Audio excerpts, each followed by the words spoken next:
सही चलाया।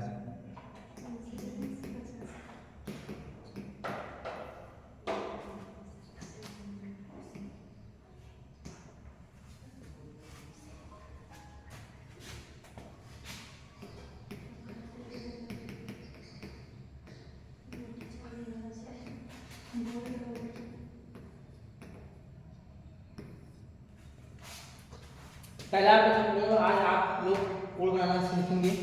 जैसे पहला आपको किताब दिया है क्या, पर्टिकुलर प्रकार की सहायता से 60 का कोड बनाइए। ठीक,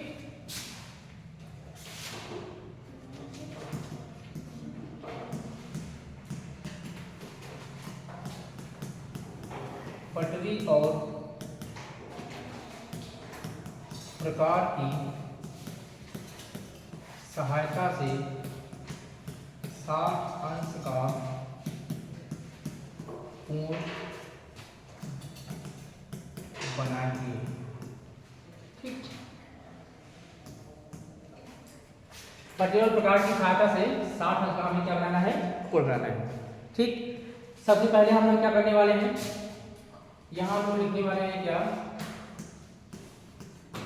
रचना के प्रकार। जैसे पहला स्टेप, सबसे पहले हम लोग क्या करेंगे, पटरी की सहायता से एक रेखाखंड खींचना है। ठीक, तो यहाँ हम लिखेंगे क्या, एक रेखाखंड खींच दो। ठीक, जिसका नाम दे दो क्या, ए और बी। यहाँ देखो पटरी की सहायता से एक, बस है ना, एक रेखाखंड ए बी खींच दिया हमने। ठीक, दूसरा स्टेप क्या होगा, ध्यान दीजिए सब लोग देखिए, जैसे आप बनाएंगे वैसे आपको लिखना है, अपनी भाषा में, अपनी सरल भाषा में, जो आपको समझ में आए वही लिखना है। सबसे पहला क्या था, पटरी की सहायता से एक रेखाखंड ए बी हमने खींचा, जो कि खींच दिया। आप लोग भी ऐसे खींच लेंगे, चाहे तो मेरे साथ में आप लोग कर लीजिए। फिर क्या करेंगे, ए को केंद्र माना। ठीक, यहाँ लिखेंगे, दूसरा स्टेप क्या है, ए को केंद्र मानकर, ए को केंद्र मानकर, ए को केंद्र मानकर एक चाप लगाया, एक चाप लगाया। ठीक, अब देखिए इसमें लिखे कम है, हमें करना क्या है, हमें एक लेना है क्या, गोला प्रकाश लीजिए, उसमें पेंसिल लगाइए। आप पेंसिल आपकी बिल्कुल नुकीली होनी चाहिए, और जो आपका गोला प्रकाश है उसका नोक और पेंसिल की नोक बिल्कुल बराबर हो। ठीक, गड़बड़ ना हो।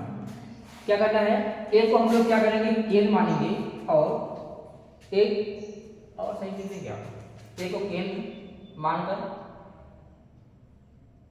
कहाँ है इरेजर, ए को केंद्र मानकर एक कोई भी रेडियस लेकर ना,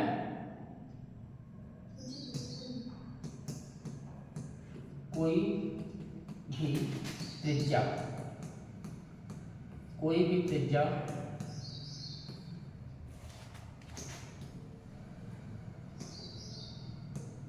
कोई भी त्रिज्या लेकर एक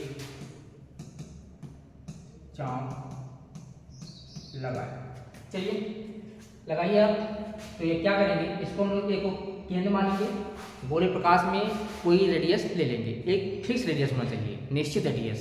ठीक, निश्चित त्रिज्या लेकर एक हम लोग क्या करेंगे, ऐसे चाप लगा देंगे। ठीक, कर लेंगे आप लोग, ठीक है ना।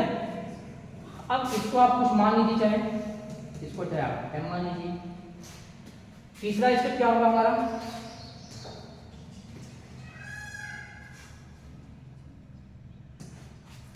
तीसरी बार यम को केंद्र माना, अब यम को केंद्र माना और वही त्रिज्या लेकर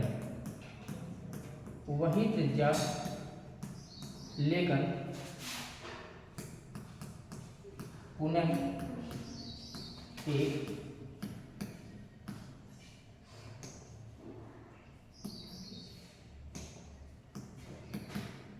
चाप लिया। ठीक, यहां से क्या करेंगे आप ऐसे सेम लेकर यहां पर ऐसे काट, इसका नाम दे दो क्या, कुछ भी नाम दे दो, सीधे से। ठीक, चौथा स्टेप क्या होगा, बिंदु ए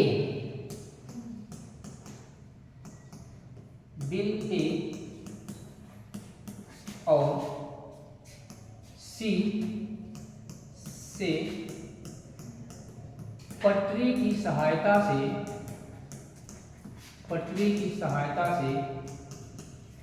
एक सीधी रेखा खींच दीजिए आप।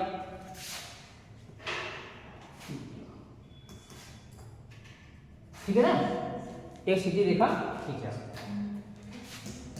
अब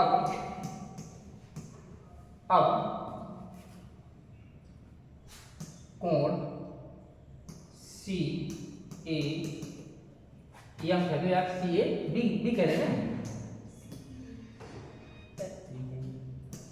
सी ए बी बराबर 60।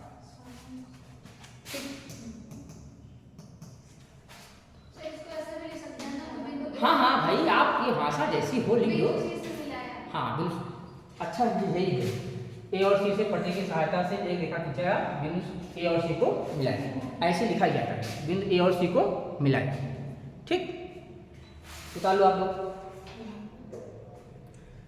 इसके बाद अगला क्या है, पटरी और प्रकार की सहायता से नक्शे को बनाना। एक क्वेश्चन आएगा निश्चित है, आज आपकी डेट आ गई क्या, एग्जाम की डेट? मोबाइल में हमारे मैसेज आया था, ध्यान नहीं दिए।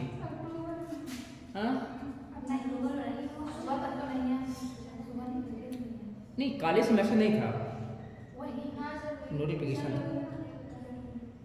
भैया इसको आप लोग राइट करेंगे, आगे बढ़े ना, बताओ ना।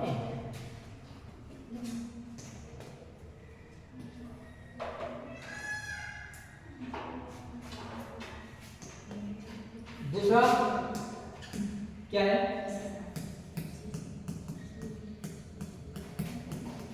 पटरी और प्रकार की सहायता से 90 अंश का कोण बनाइए। ठीक है, यहाँ लिखो, रचना के प्रकार। ठीक, नंबर 1 सेम प्रक्रिया हमारा होगा। सबसे पहले क्या होगा, लिखेंगे हम लोग क्या,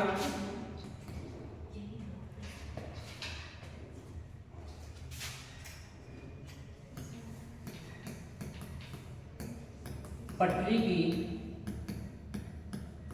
सहायता से एक रेखा खंड, धीरे धीरे हमारी राइटिंग बेहतर होगी। हाँ जी, आप लोग बेहतर नहीं कर पाते हो, हम लोग राइटिंग अपनी जब तक हम पढ़ते थे, चाहे हिंदी हुआ चाहे अंग्रेजी हुआ, हमेशा राइटिंग को बेहतर करने का प्रयास करते थे। जो अक्षर हमारा टेढ़ा मेढ़ा हो रहा है उसको सीधा करने का प्रयास आप करिए, हो जाएगा। आपका कोई भी वर्ड, कोई भी अक्षर अगर आपको लगता है कि यार ये अभी सही नहीं हो रहा है, ये हमारा सही नहीं बन रहा है, का हमारा सही नहीं बन रहा है, इसको आप बनाइए, जल्दबाजी मत कीजिए। धीरे धीरे धीरे धीरे बहुत तेज आप जब स्पीड में लिखेंगे तब भी आपका अच्छा बनेगा। सिर्फ एक आध वर्ड को सुधारिए, राइटिंग ऑटोमेटिक बन जाए।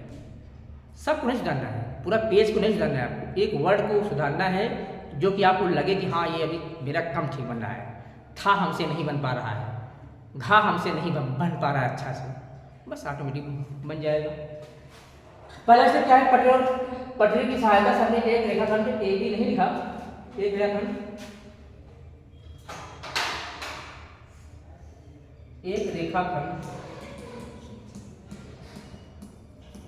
ए बी खींचा, किंतु भाई चलिए हमने एक रेखाखंड क्या क्या खींच दिया, ए बी, जिसका नाम ए है और क्या है बी, एक रेखाखंड ए बी खींचा। दूसरे स्टेप में क्या लिखने वाले हम लोग हैं, वही चीज है, क्या करेंगे, ए को गेंद माना, ए को केंद्र माना, ए को केंद्र माना और एक निश्चित त्रिज्या लेकर, एक निश्चित त्रिज्या लेकर एक आगे बढ़ाते क्या, एक चाप लगाया। ठीक है भैया, आप लिखना स्टार्ट तो करिए, जो सेंटेंस या थोड़ा सा आगे पीछे हो रहा है आप जैसे ही जानते जाओगे उसको आप सुधारते जाओगे। ठीक, एक को हमने केंद्र माना और एक क्या कर दिया, एक चाप लगा दिया। ठीक, जिसका नाम हमने क्या दे दिया, आप इसको भी लिख सकते हो, जो यम लिखे हैं बढ़ाने के लिए आप इसको दिखा दो कि रेखाखंड ए बी पर यम बिंदु पर कटा।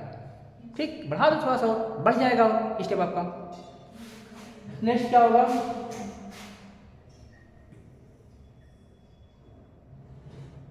तुम यही लो यार, तुमको बनाना है ना।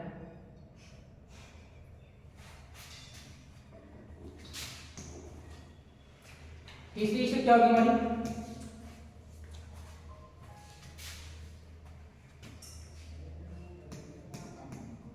अब यम को केंद्र माना, यम को केंद्र माना और वही त्रिज्या लेकर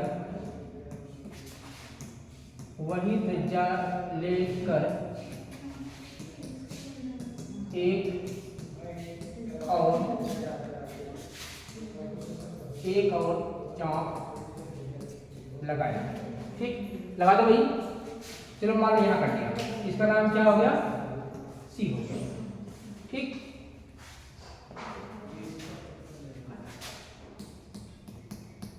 और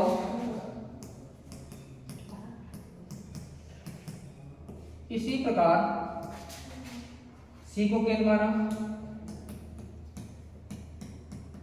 सी को केंद्र मानकर एक और चाप लगाया, यहां से इसको मानेंगे केंद्र, यहां से ऐसे लगाएंगे, बच जाएंगे ना ऐसे हम लोग। कहां से ये बताओ, चलो ठीक, ऐसे माना, ऐसे काटा, फिर ऐसे, इसका नाम दे दो ए बी सी डी दे दो। ठीक, हाँ बोलो। चाप लगाते हैं, हाँ, इसको लगा के उसका नाम बाद में रखते हैं। हाँ, तो लिखते क्या, मतलब लिख दीजिए आप, सी पर काटा, सी पर काटा, फिर उसके बाद सी से डी पर काटा, ऐसे कह दो आप। लिख सकते हैं। हाँ हाँ हाँ, कोई लिखा है, कोई दिक्कत नहीं। ठीक,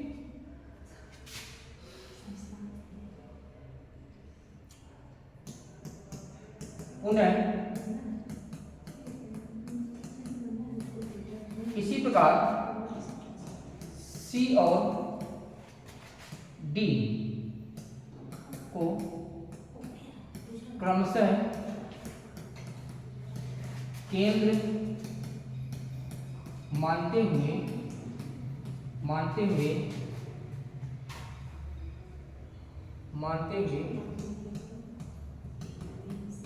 अलग अलग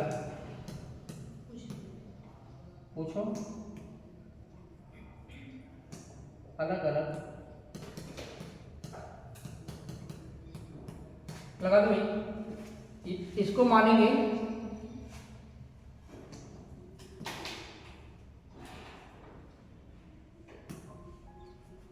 अब देखो, जब यहां से सी से मानेंगे, मान लो कहां कट गया, यहां कट गया, यहां से चाप लेंगे मान लो यहां कट गया, ठीक। अब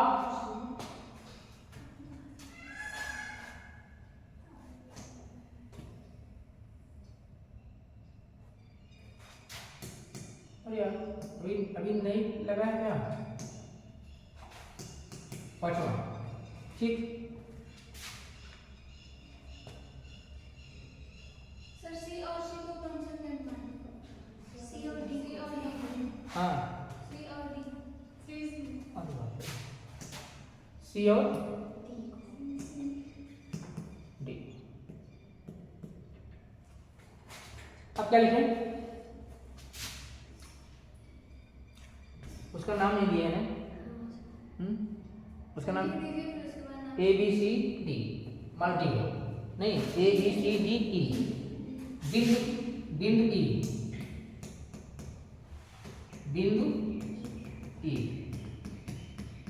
और क्या नाम है, ए को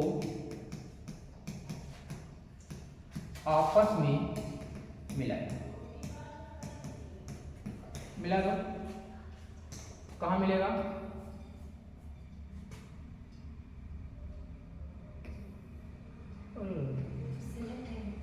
सिलेक्ट है, मिला दो यार,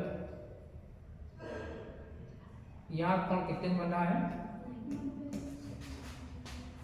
ठीक।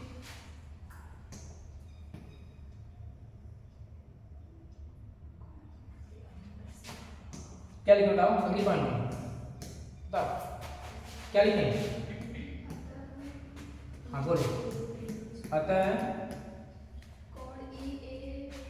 कोण ई ए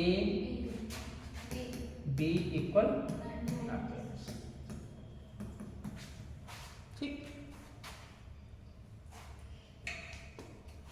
और सीखना है 120 अंश तो बहुत सरल है, कर लेंगे। पहले आप चांद लगाएंगे 7 पे जाएगा, फिर 60 बार कहाँ जाएगा, 120 पे जाएगा, कर लेंगे ना इसको।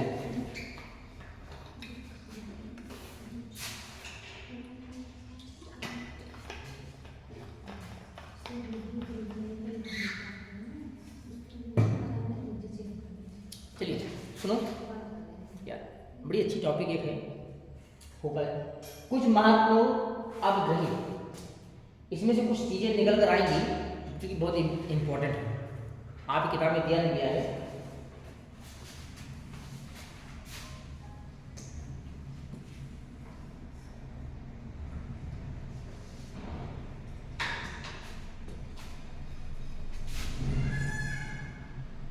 लेकिन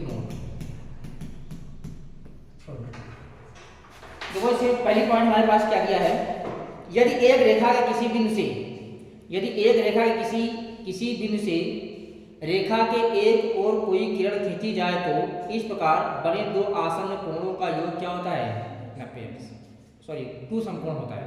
कह रहा है किसी एक रेखा के किसी बिंदु से, लिखना पड़ेगा, ठीक।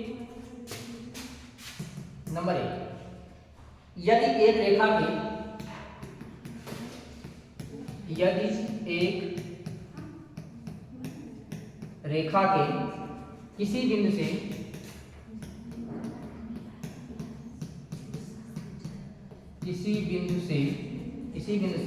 रेखा के एक ओर,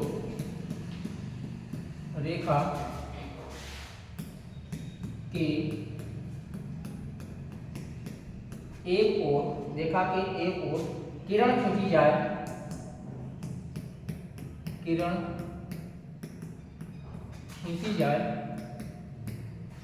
जाए, तो इस प्रकार, तो ये क्या होगा, तो इस प्रकार बने दो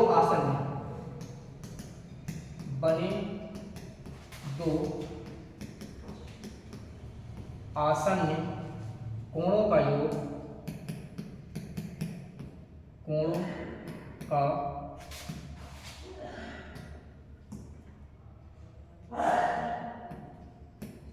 कोणों का योग 180 अंश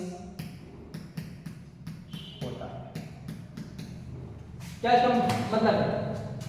कह रहा है कि यदि एक रेखा के किसी, मानते हैं मेरे पास ये क्या है, कोई एक रेखा, ठीक, क्या है, कोई एक क्या है, ए हो गया और ये क्या हो गया, बी हो गया। कह रहा है कि यदि एक रेखा किसी बिंदु से रेखा के एक ओर किरण खींची जाए तो इस प्रकार बने दो आसन्न कोणों का योग क्या होगा, 180। मानते हैं मेरे पास ये बन गया, ठीक, ये इसका नाम क्या हो गया, सी हो गया। तो यहाँ जो मेरे पास कोण बनेगा, ये कोण और ये कोण, इन दोनों कोणों का योग क्या होगा, 180। जैसे मान लीजिए क्या है, 60 अंश है और ये कितना है, होगा 130 अंश है।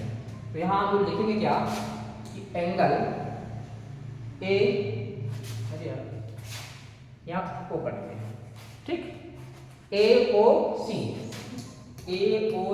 प्लस COB, ठीक है, COB, तो क्या मिल जाएगा, 60 प्लस 120 बराबर 180,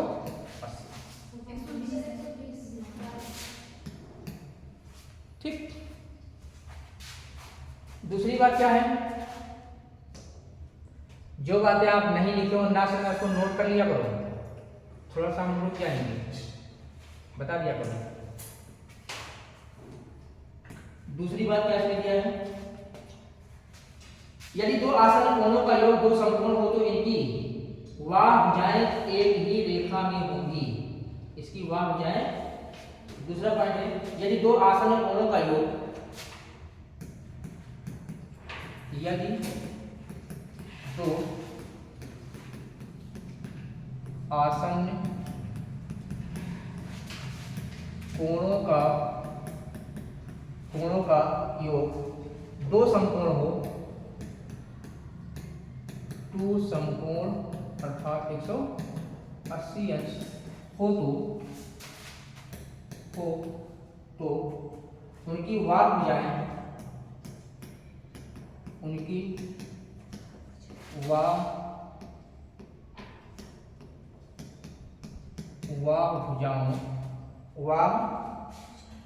भुजाओं एक ही रेखा में होंगी, एक ही रेखा में, ठीक, एक ही रेखा में होंगी। तीसरी पॉइंट क्या है, तीसरी पॉइंट है, यदि दो रेखाएं एक दूसरे को किसी बिंदु पर प्रतिच्छेद करती हैं तो उस बिंदु पर बने शीर्षाभिमुख कोण आपस में प्राप्त, इसको पढ़ा चुके हैं, क्यों, इसको डिटेल में बता दिए हैं, लिखने की आवश्यकता नहीं है। फिर कह रहा है क्या, लिख दो,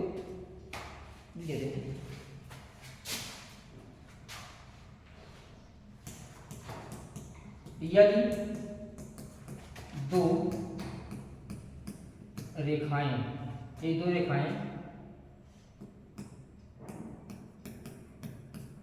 आपस में किसी बिंदु पर काटती हैं तो जो उनसे कोण बनता है उन्हें क्या कहते हैं, उसे शीर्षाभिमुख मतलब भिमुख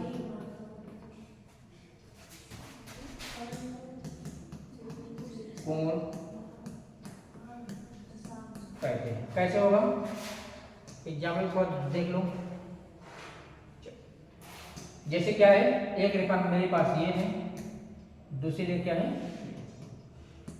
ठीक, यहाँ जो कोण बनेगा 1 2 3 4, ठीक, तो कोण 1 बराबर क्या होता है, कोण 3 होगा, कोण 2 किसके बराबर होगा, कोण 4, इसे कोण क्या कहते हैं,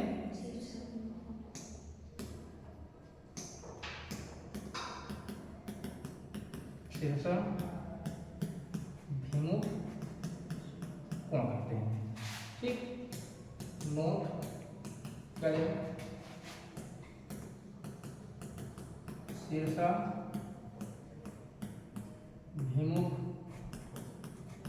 कोण